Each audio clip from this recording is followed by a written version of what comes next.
Hi everyone.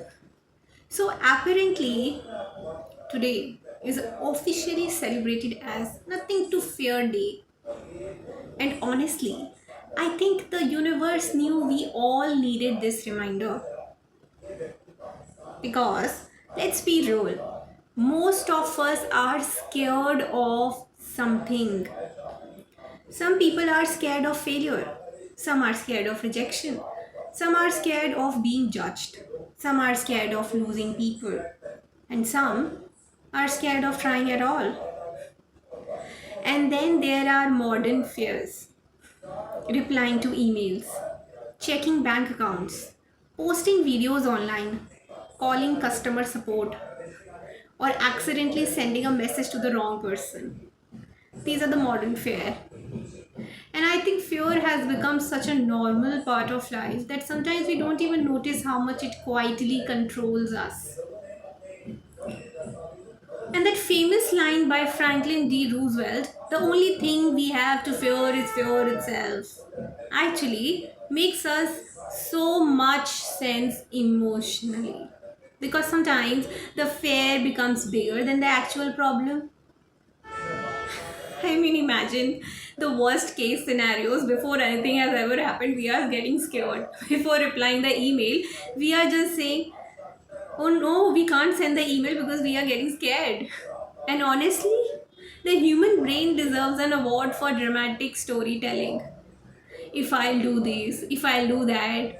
And you send one awkward message, and suddenly your mind creates an entire emotional documentary around it. Have you ever experienced it? And you know why? That's why learning how to handle fear matters.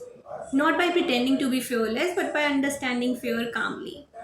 I think the first step is simply asking yourself, what exactly am I afraid of? Replying to an email. Sometimes, when we sit quietly and analyze our fears, they become smaller. For example, are you truly scared of failure? Or are you scared of embarrassment? Are you scared of change? Are you scared of losing control?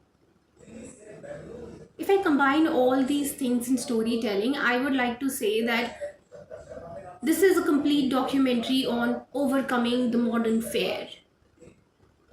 Because fear usually hides another emotion underneath it. That is your confidence. And once you understand the emotion, healing becomes easier. I also think breathing helps more than people realize. Whenever anxiety starts rising, pause for a moment. Place your hand on your stomach and one on heart. Take one slow breath in. Do breathe in and then do breathe out. And another slow breathe out. It sounds simple, but slow breathing reminds the nervous system you are safe right now. People start feeling unsafe in the 1 second just because they're supposed to reply an email. Really? I've also noticed that fear grows louder in noisy environment. And in how many seconds I can send and reply in 1 second, like too much comparison, too much scrolling, too much pressure, too many opinions. I don't create all those things and then I send instantly. I don't even understand what is an awkward message or not, because those emotions are not overwhelming. So I started learning how to slow down. Start going outside, take a walk, do yoga, stretch, drink water slowly, listen to calm music, sit near trees, watch the sky for 5 minutes without touching your phone.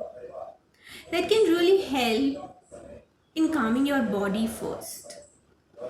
And honestly, one of the best ways to conquer fear is through tiny acts of courage, not giant dramatic moments. If you have replied your email today, then understand that it was really important for you to reply an email today. It can't take all day. So you're supposed to show your tiny courage. Posting the video is not a huge effort. Starting the project is also not a huge effort. Applying for the opportunities, speaking honestly, taking care of your health, beginning again after failure. So tiny courage slowly changes your life. And you realize that you can reply an email, you can understand the rejection, you can understand your failure Because confidence is not something people magically receive overnight. Confidence is built every time you survive something you once thought you couldn't handle, right? And look at you. You have already survived difficult days before. You have survived uncertainty, stress, disappointment, emotional confusion, hard conversations, lonely moments. You are stronger than many of your fears realize. I also think fear becomes lighter when life becomes balanced. Sleep properly, eat nourishing food, move your body, protect your peace, take breaks from overstimulation. A tired mind fears everything more intensely. And perhaps that is why healing is important. Healing helps us stop living in survival mode all the time. Not replying an email is not your courage, because life is meant to be experienced, not constantly feared. So, today on Nothing to Fear Day, maybe don't pressure yourself to become fearless. Instead, simply become a little braver than yesterday. Send the email, take the walk, start the idea, trust yourself a little more. Breathe through the anxiety instead of running from it. Because most growth begins on the other side of discomfort. And maybe the life you want is waiting behind one fear you keep avoiding. So take a deep breath today. Your fears are human, but so is your strength. And if this message resonated with you, don't forget to like, share, and subscribe. Take care of your mind, protect your peace, and I'll see you in the next video. Thank you.